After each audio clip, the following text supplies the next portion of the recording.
800 hours, holds 3.6 litres. Dipstick, that silver plug on top there is actually a dipstick. If you're changing the oil, it's bung on the bottom. Yeah, fairly easy, fairly straightforward. Probably next is your final drives. You've got a fuel plug at the top, a check plug in the middle, and a drain plug at the bottom. That is an 8090 GL5 gear oil. A bit tricky to get to on singles, but still doable. 8 litres, and that is every season. So yeah, wire in there. On top of the final drive, you've got a grease nipple in there. That 50 hours to pump. And also there's new series this year on the drive shaft between that and there's actually a grease nipple from that as well. Give that pump for 50 hours also. Behind this card in the wheel there, you've got your feed accelerator. On that, there's 400 hours. That one also. Primary counter is up there.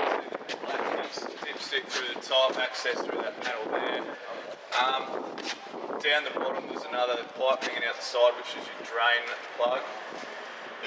That is an 8090 gear oil as well, 2 litres and done every 2,000 hours, so it's not fairly quick.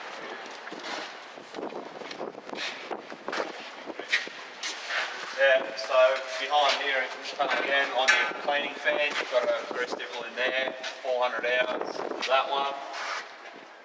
Up on this primary counter shaft in the middle there, on the slip joint on the shaft, there's a grease nipple there, 400 hours for that one.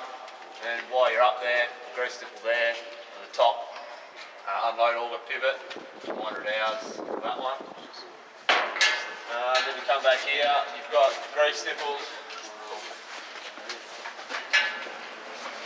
Yeah, you've got a grease nipple on the back of that, on that drive sheet there. Just for that one, if you close it right up so that it's at full speed, and then give it 20-25 pumps every 50 hours, and then just once you've done that, when you start it back up, just cycle it fast and slow, make sure that grease moves in and out and gets distributed evenly.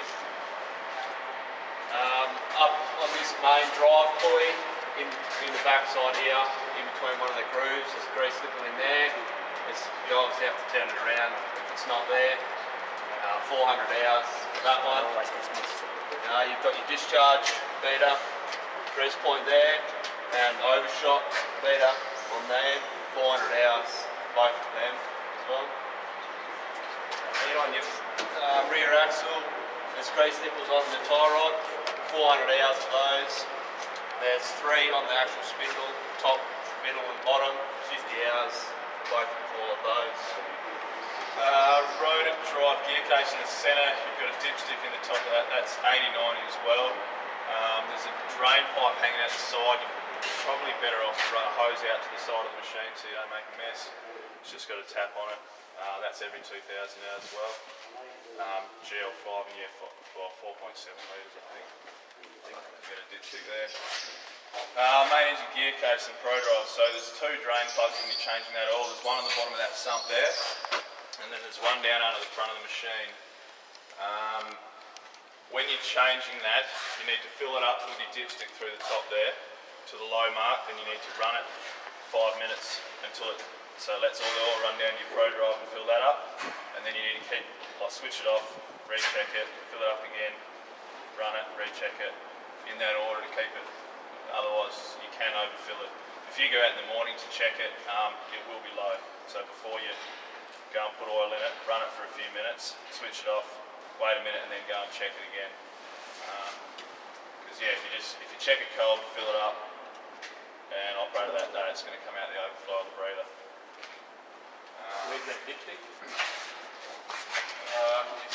It's in below the end of the exhaust there, there's a flap. It's a bit hard to see where that pipe runs down there, it's behind there. When you're up on the back there, you'll be able to find it. Hydraulic oil, pretty straightforward. There's a tap, Allen key tap on the bottom of that brass plug. Drain it out of there, and just a fill cap on top of the sight glass on the side. It's high guard.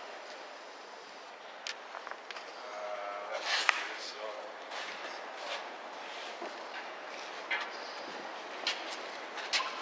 Bottom of the new case, also with the drain tank. That's done every 1,000 hours. GL 589 as well, and same deal, dipstick drain plug, pretty obvious. And yes, unless you've got an issue with it, just check those to see if there's something like that.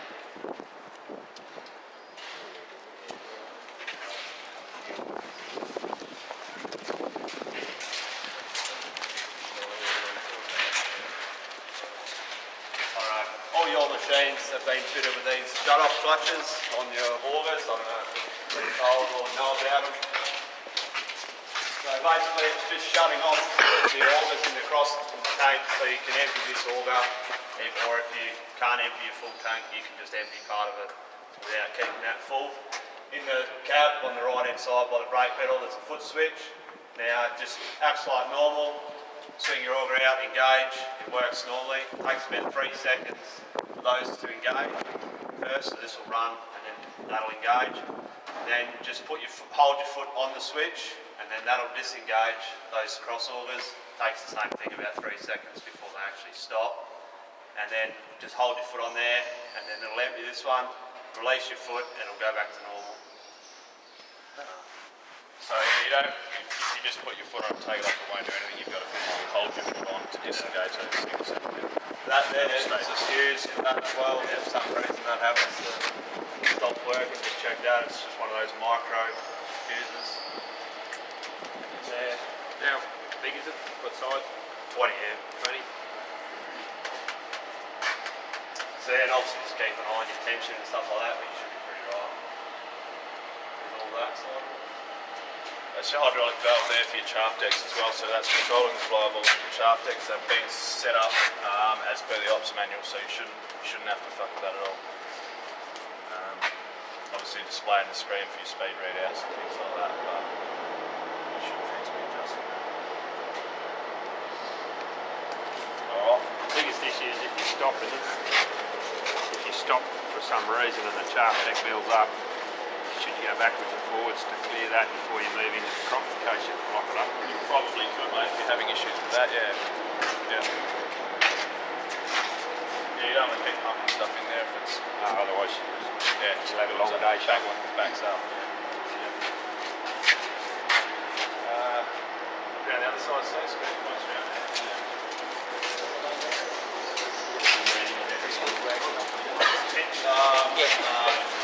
Calibrated obviously on your screen, you can hold one moment on the upper button.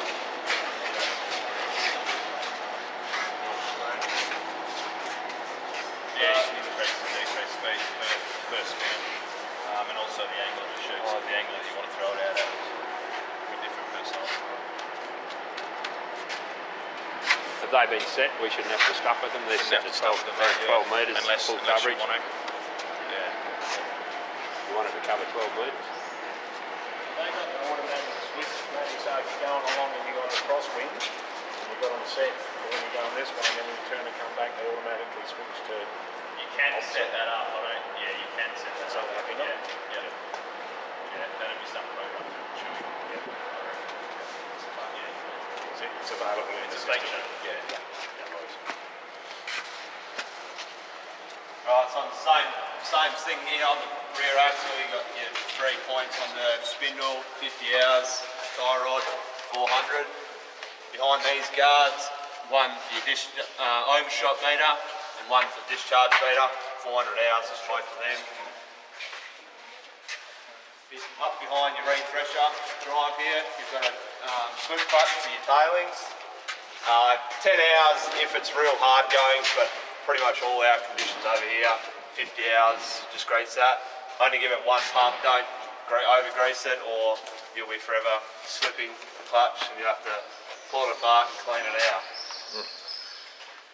Behind here, on your fan drive sheaves, you've got 2 grease nipples there, 50 hours for those.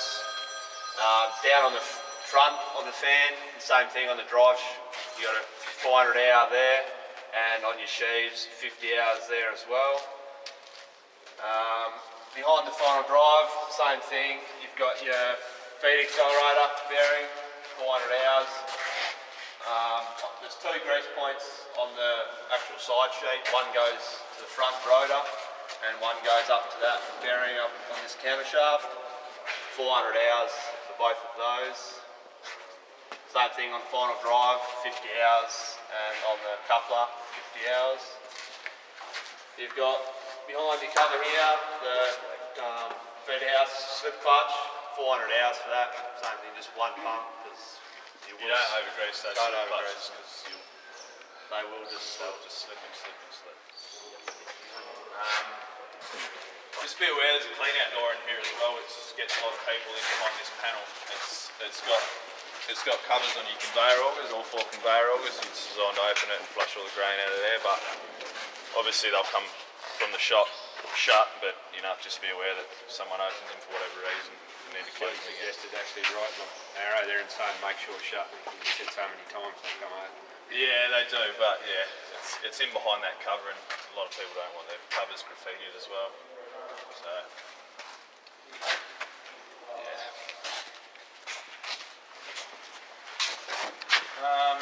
pretty much just keep an eye on all your belt tensions. They've all got guides on them and chains as well. Just keep an eye on, like, obviously for a start, these feed house ones will take a bit of slack up.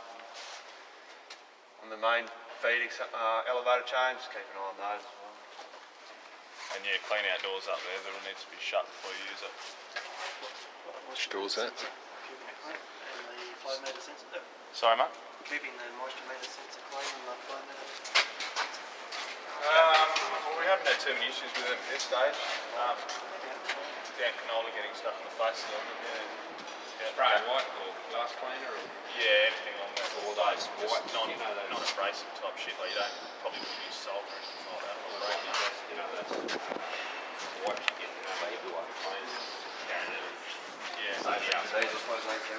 Yeah, those cameras can get dirty as well. That's just your clean out door for your moisture meter auger, so that comes off, that plastic cup comes off, and then you can take that little auger out and clean it out.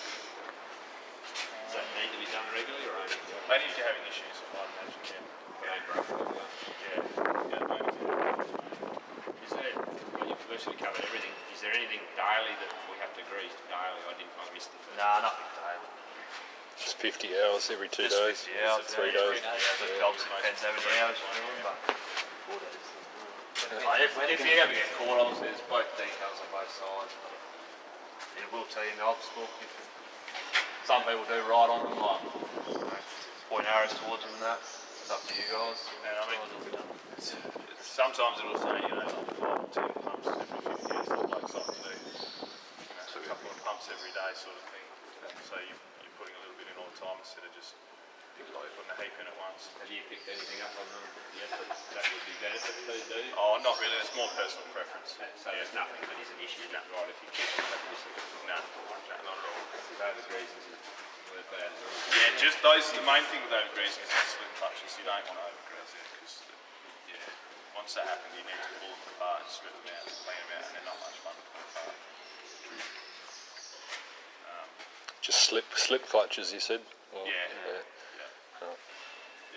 Even once a season would be enough for them, wouldn't it? Yeah. From the start of the season, don't touch it again.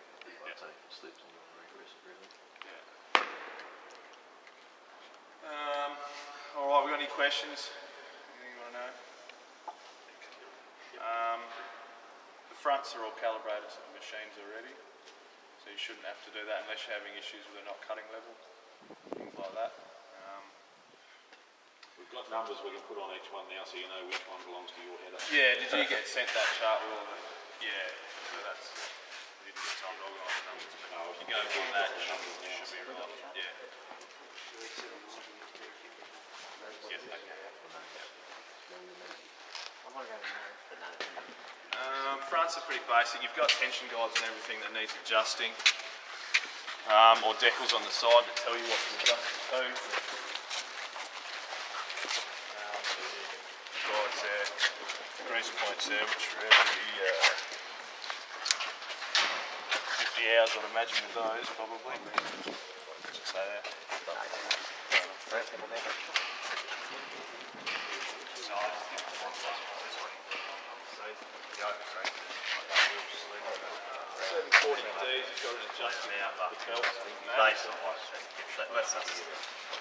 one pump season, that one and that one up there, 50 hours, one pump.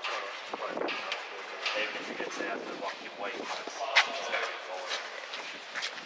You don't want to be pumping 10 pumps a day. No, no. I've seen that happen.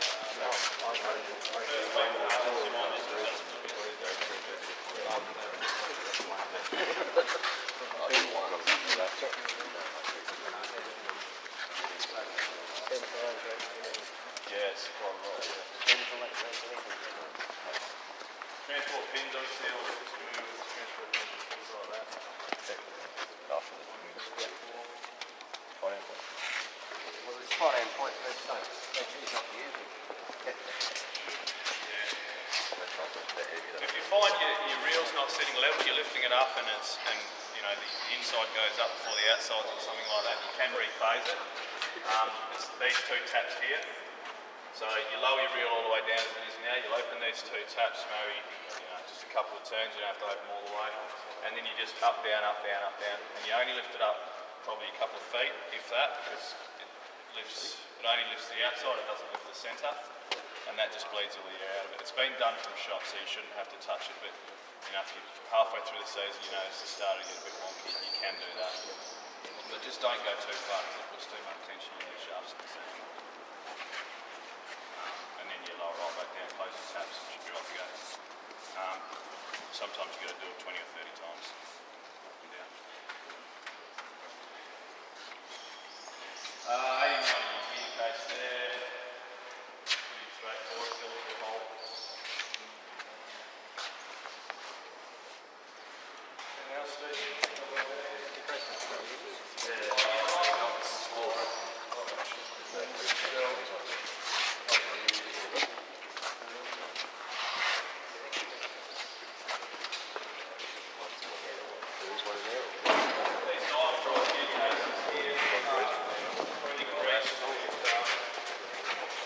So it actually turns into oil when it warms up. There's no need to do anything to that. So they claim that they're grease for life.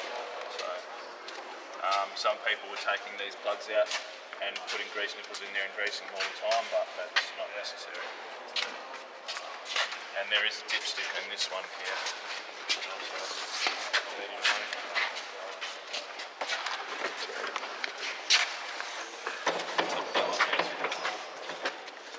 And that's just a dipstick, same as this one.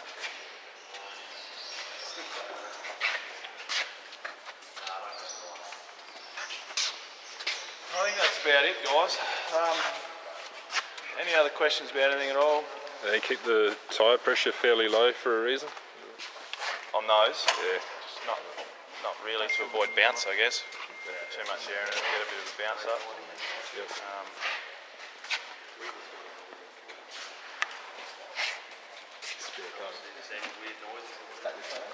Yeah.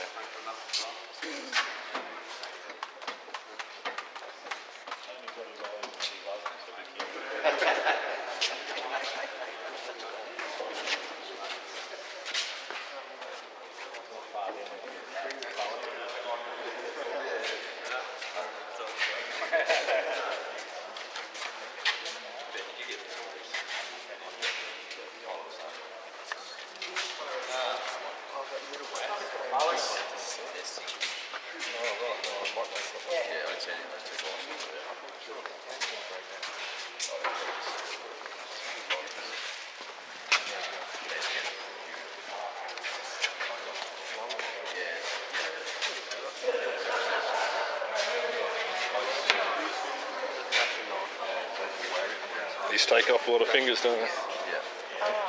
Shouldn't be put your hands in this.